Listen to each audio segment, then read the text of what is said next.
friends, it's Christy. Welcome back to my channel. Today I'm going to be making a card in a little bit of a different order than I typically do. I wanted to start out with this frame that was left over from a card that I previously made, and I had used some papers from the Simple Stories Full Bloom 6x8 pad for that, along with the Hello Bluebird Gallery Frame number 2 dies. And I thought I might try to use up some of my pre-colored images that I keep in this little dish on my desk. So I wanted to just kind of go through and see if I had anything that would match those pattern papers. So I did find a little orange kitty that I thought could work. And I just set that in the middle to kind of see as I go through these images. I also found a little fox that would have worked. I think that would have been nice, but the kites that I had colored already to go with it did not match that pattern paper. And then I found this little lion, and for some reason he just really stood out to me, so I decided that I would build a card around him and this frame. So I've pulled out a couple of stamp sets from Hello Bluebird, including Jungle Littles, which is where the lion is from, Woodland Littles, I'm just taking the stump from that one, and Cake Time, I'll just be using a tiny cupcake. And I've stamped those images out on Spectrum Noir Ultra Smooth Premium White cardstock with Lawn Fawn Jet Black ink. I'm going to take a scrap of that same pattern paper that I used on the frame and tuck that under my cardstock panel so that I can pull my color palette from that. And then I will refer to my Copic Coloring chart off to the side so that I can match some of these shades. So the first color that I'm going to try to emulate is that dusty aqua in that pattern paper. And for those, I chose BG10, BG11, and BG72. And I wanted to do something a little bit more playful and whimsical today, so I'm actually going to color my elephant with these shades. That BG72 has a lot of gray tone in it, so I think it's going to work, and I think it's going to be really cute. So I'm starting with that BG72 and laying in some shadows on the outer edges of his body, under his ear, on his back legs, and on the far side of his body, the underside of his trunk, wherever I think those shadows should go. And then I'm blending that out with the BG11. Just making sure to really pull over the edge of that BG72 so I get a smooth blend. And then I'm going to bring in BG10 next.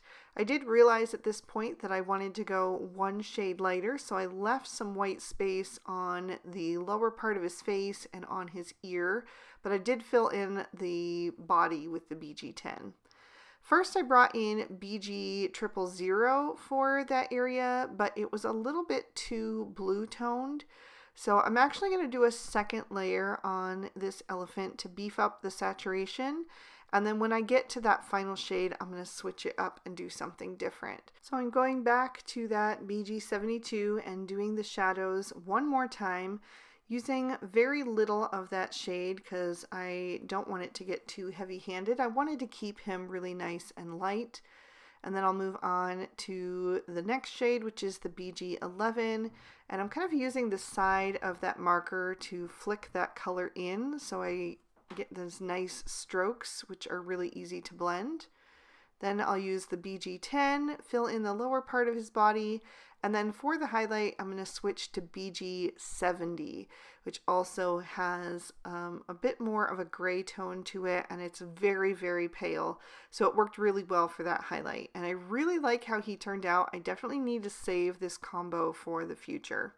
I'm going to go back in with that BG72 and just add a few little dots here and there to give him some freckles and just a bit more personality. And then I'm going to keep that BG72 and add in the BG75 and BG78. And I'm going to try to bring in that dusty teal green that is in that pattern paper. You can see it on that flower that is in that top corner of the screen. So this will be a little bit brighter. I mean, it's hard to match perfectly, but I just want to be in that scheme of colors. So this was the closest that I could get.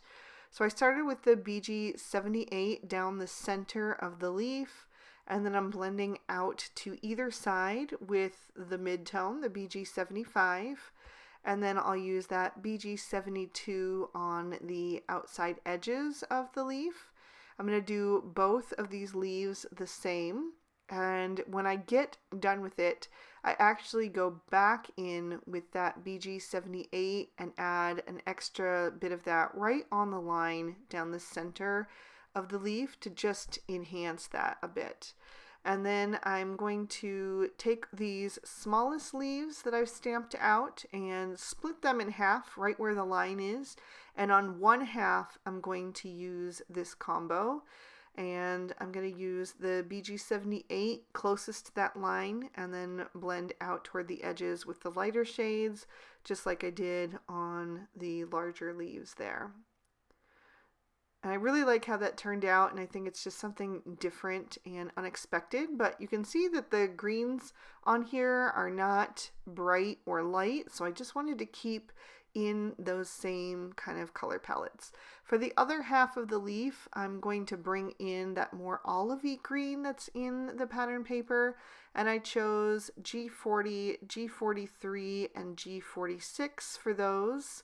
And I'm just blending the same way with the darkest shade on the center line and then the highlight on the edge. I'm also going to do the two tall skinny leaves, just adding a little of that G46 on the left. I did not take that all the way to the top because the top is so narrow. Instead, I used the G43 for that portion and then just a little sliver of that G40 on the right side. And I'll also do the fern style plants with that, but I'm going to switch it up. I'm actually starting with the G43 for those leaves, and I'm just going to do a little bit, maybe about half of the leaf with that shade, and then I'm going to blend out to the edge with the G40, so they'll be a little bit lighter. And then I'm going to go back in with the G46, that darkest shade, and just add a dot of color right at the base of each of those leaves so that it has a little pop of something different. And then once I finish that, I'm going to go back to the G43 and add another little dot of color right after the G46 dot to kind of blend that into the rest of the leaf, and I think that gives it a really interesting look. For my third green combo, I wanted to go with something that was kind of in between the two that I've already done. So I went with BG93, BG96, and BG99, and I'm going to do these two larger kind of palm or monstera style leaves. And I'm going to do the coloring in the same way to keep it consistent, using that darkest shade, the BG99, down the center line of each of those leaves, and then blending out with the BG96 on either side, and then using the BG93 on the edges, and then going back in with that BG99 for an extra stroke of that darkest color, just to really enhance that line there and make it look like a crease in the leaf. And I really like how this combo turned out as well. This is a combo that I don't use a ton, but I actually really like it. I think it's something kind of different and unique, and I think it does go really well with that pattern paper. I think it ended up being an even better match for those darker greens that I had originally used the BG70s to represent. So I'm glad I used both. Next up, I'm going to tackle the tiger, and I'm going to use YR12, YR14, and YR18 for him, starting with the YR18 and adding a little bit to the back of his head, a little bit on the bridge of his nose, on his ears, down his back, and on his legs. I wanted to give him a white belly, so I stayed away from that area. I'm going to blend out the YR18 with the YR14, just carefully coloring that out, and I'm going straight over the little stripes because I knew I was going to color those in a really dark shade in just a minute, so I didn't bother trying to color around them because I knew that that would get covered up. I'm going to use the YR12 to fill in all of the orange places, bringing that forward on his hindquarters. I did go back and add in his tail. I forgot to do that originally. And then, like I said, I'm going to leave a little white area on his chest and belly. For those, I'm going to use E000 and E00. I only use the E00 on the lower part of his body, and then also to frame the white part of his face. And then I will use that E000 to blend that out on his face and let that transition into the white. And then I'm going to grab my T7 marker, and using the very tip of that marker, I'm going to carefully color in all of the little stripes up his tail and up his back. I'll do the ones on his little hindquarters and his legs. And as long as you're using that very tip of the marker and light pressure, it's no problem to get those tiny little lines colored in. I'll do the ones on his head next. It's really simple to just fill those in, and I'm just going to use the one shade for that. Then I'm going to bring in YR01 and YR02 for some rosy cheeks. I thought I would try a little bit of a different combo today. I'm not sure that I love it, but I think it does match nicely with the pattern paper. I did need to bring in YR00 to help blend that out because the YR01 was still a little dark. And I did want to add some of that into the elephant's ear as well. I just used the lightest two shades there though and colored that in really soft, and I even went one shade lighter with the YR000 for that. And then I'm going to take E50, E51, E53, E55, and E57 for the stump. I'm going to start with that E57, bring that down the side and all along the bottom, and then just trace some of the lines that are drawn by the artist in that stump to give it that wood grain texture. Once I have that done, I'm going to switch to the E55 and just blend that out. I'll also add in a few extra lines here and there to, just create those different waves of color. So just carefully blending that out. And then once I'm done with that, I'll use the E53 to fill in the rest of the bottom. So I'm only using the darkest three shades on the lower part of the stump. And then for the top, I'm going to start with the E53 on the edges, blend out with the E51, and then use the E50 in the center. I'm going to use R24 and R29 for that tiny little cherry on top of the cupcake. And then I'll use R00, R01, and R02 for the frosting on the cupcake. Probably could have used this combo for their rosy cheeks as well, but it's pretty similar to what I did use, so I don't think it would have made too much of a difference. I will also use these shades on the center of the flower. I started out with the R00 and then I added R02 in there, and then just blended that out one more time and added a little extra of that R02. And then for the outer edges of that and for the cupcake liner, I'm going to bring in some of those golden yellows in that pattern paper. I'm using Y13, Y15, and Y17 for that. For the flower, I'm going to put the Y17 on the outer edges of the petals and blend toward that pink center. So I'll bring in the Y15 next, just pulling that color forward, and then the Y13, and I'm going to leave just the tiniest bit of white space right around that pink area. Then I'll grab a white Sakura Jelly Roll pen, and I decided to go over the dots in the center of the flower with that. And then I'll grab a black Sakura Jelly Roll pen and go over the eyes of my tiger and my elephant. And that's just going to make them nice and bright and shiny, kind of brings them to life a bit. And then I'm going to trim all of these images out with their matching dies.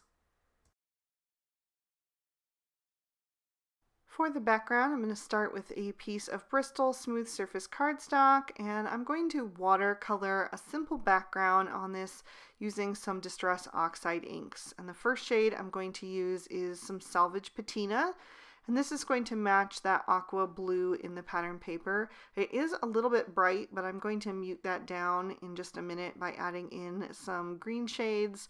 But right now I'm just adding a few little swirls here and there, and making sure that there are some lighter areas and some darker areas. Then I'm going to bring in Bundled Sage, and that is going to really mute things down like I mentioned. I'm going to make sure that that mixes in with some of that Salvage Patina, and then I'll add some extra, in different areas. I just want this to be really soft and organic looking. I don't want it to, follow lines. I'm going to leave a white border around the outside edge, but other than that, I'm just putting down color wherever I think it should go. I'm not trying to think too hard about it, just kind of letting the watercolor do what it wants to do and going back in and adding little droplets here and there so I'll get some of those darker areas like I said. And then I'm going to use one more shade. I'm going to bring in Pine Needles, and that's going to represent those darker, dustier greens. So I'll add a little bit of that, but it is quite blue toned, so I'm going to really mix that in to the Bundled Sage to kind of dilute that and make it much softer. And I also added a bit extra water to just soften that color out as well. Once it has dried, I'll take what's left of that Pine Needles and splatter that on the background and then set that aside to dry. Once it has, I'm going to pop it in my Misty and stamp my sentiment. I'm going to use VersaFine Onyx Black ink, and my sentiment is from those Jungle Littles. It says, "It's your day, go wild," but I'm masking off the go wild for now and just stamping out "It's your day." And I am going to keep masking that off and then restamping it until it's at the level that I want it. I want it to be nice and bold against that background.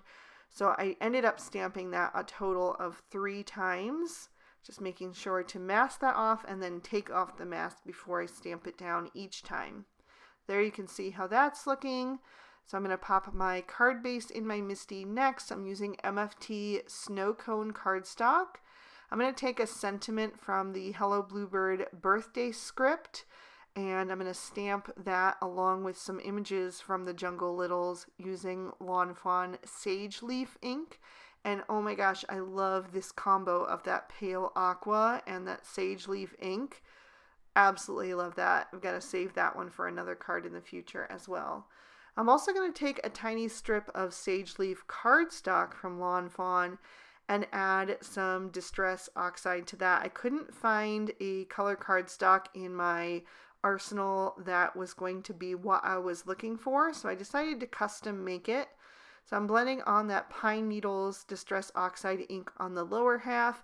I was going to leave the top half as it is, but it didn't quite match the rest of the coloring to me. So I decided to pull in the Bundled Sage and blend that on the top, and that's going to just make it a bit more green, and I think that worked a lot better. Once I'm happy with that, I'm going to pull out my Jane Small Alpha dies from Hello Bluebird, and I'm going to tape those down over top, and I'm going to spell out the phrase "Go Wild." So I'll be finishing off that sentiment with these die cut letters. So I'm placing them on that cardstock in such a way that it will give them a two-tone effect, and then holding them in place with a little bit of Post-it tape. And then I will run these through my die cut machine. And then I'm going to move on to assembling everything. So I will go back to that frame that we started this card with and peel off those release papers from the foam tape. I just cut down thin strips of foam tape to give that some lift on the card. And I'm going to line that up over top of the background, making sure that I frame in that sentiment in the lower portion. Then I'll grab some liquid glue and add that to the back of the background piece. and I will line that up on my card front. That is an A2 standard size card, so it's 4 1/4 wide by 5 1/2 tall. And just making sure I have the same amount of that blue showing on all 4 sides. Next, I'm going to work on my sentiment, and I knew that the phrase was going to be a tight fit, so I wanted to lay out the letters first and make sure that I had room for them. And so I'm just using my reverse tweezers to pull those off of my craft mat that went through my die cutting machine and see how I'm going to position those. And I could see that there wasn't going to be quite enough room to put it on straight. So I'm going to end up putting the letters a little bit wonky, not in a straight line, but kind of up and down, and some even overlapping each other. And I am using my Barely Art Precision Craft Glue to adhere all of those down. These kind of die cuts are the reason that I went ahead and bought this glue, because I was looking for something that would work behind delicate die cuts, and it just does that better than any glue I've ever tried. And I ended up loving the glue so much that I use it pretty much on everything now, but this is where it all started. Just struggling with delicate die cuts and trying to find a way to adhere them down without making a big mess. So you may or may not notice that I accidentally adhered the eye upside down, so the darkest part is at the top and the lightest part is at the bottom. I didn't realize it until it was already well adhered, so I didn't bother fixing it, and I honestly don't think it's that noticeable. But anyway, if it is, it kind of still goes with the phrase being all kind of cockeyed, so it's fine. I'm leaving it. I did tuck the edge of the D under the L again to just kind of add that same look, and then that gave me enough room to add the exclamation point at the end. So I'm just going to add that right at the edge there, and then get that tiny little dot that makes up the point, and I will adhere that right down below. Then I'm going to bring in my images, and I'm going to start in the center of the card and work my way out. So first I'm going to adhere the stump, and I'll have the lion standing on top of that right in the center, because he's going to be the focal person. He's the one who's having the birthday in this little story that I'm creating here with my card. And then I'm going to pop up the elephant and the tiger with some foam tape to give the scene some dimension and kind of bring them forward, and that's going to help push the lion back even further. So I'll add one on either side, and then I'm going to start filling in the space around them with some of the leaves. I'm going to lay those out first because this glue does dry very quickly, so I like to have an idea of where things are going to go before I start adhering things down. So I'm just tucking the various little leaves here and there and kind of figuring out the placement. And I thought it might be fun to even have some of the leaves extending down into the lower part of the scene, kind of overhanging that sentiment and just giving the scene the overall kind of wild, overgrown feel that a jungle would have. So once I have those largest leaves figured out, I'm going to start adhering them down. And I'm just using liquid glue for all of those larger leaves, but some of them will be popped up just a little bit because they're overlapping the outer edge of that frame, which is popped up on some foam tape. The smaller leaves I am going to pop up with some foam tape because I want to bring those forward in the scene on the same level as the elephant and the tiger. So I've got a couple of those that I'm going to place on the top, and they're all going to be kind of in front of the stump where the lion is sitting. So I have 2 of those, and then I'm also going to add the flower with some foam tape. I actually just have a little piece of foam tape on one side, and then I'll use liquid glue where it will overlap those leaves. And then I'm going to put a third leaf popped up, kind of going in front of the tiger. And then for the rest of these little leaves, I'm kind of just playing around and seeing where they might fit. As you guys have probably seen from my videos where I actually lay out a card with you, I always start by laying out the stamps on a piece of cardstock and figuring out the design from there. But there's only one stamp of each of the leaves, so I can only figure out so far, and then I have to guess at how many of something I might need, and I'd rather have too many than too few. So in this case, I did end up with a few extras. So I did tuck in what I could here and there. I also added the cupcake to the top of the elephant's trunk so he can be holding that up for the lion. And I put the last little leaf down there next to the sentiment. And then the final two leaves I just decided to leave off because I just couldn't get them to work without it kind of looking odd. I did decide to add in a few little dots here and there. I noticed that a lot of the splatter detail that I had done ended up getting covered up by the images, and I just wanted there to be a bit more.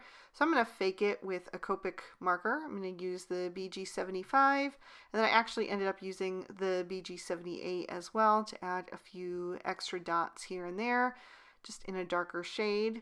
I didn't go too crazy, just a few little tiny ones, and I really think that that added a lot to the background. And then of course I wanted to bring in some Stardust stickles and add some glitter, so I put that on the cherry on the cupcake and the cupcake wrapper, and then on the outer edges of the flower petals.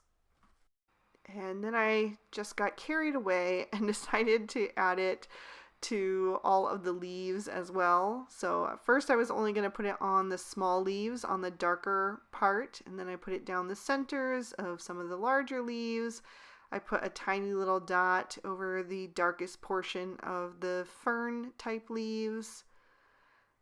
And yeah, so every single leaf had a little bit of glitter on it, but I think that turned out really pretty in the end.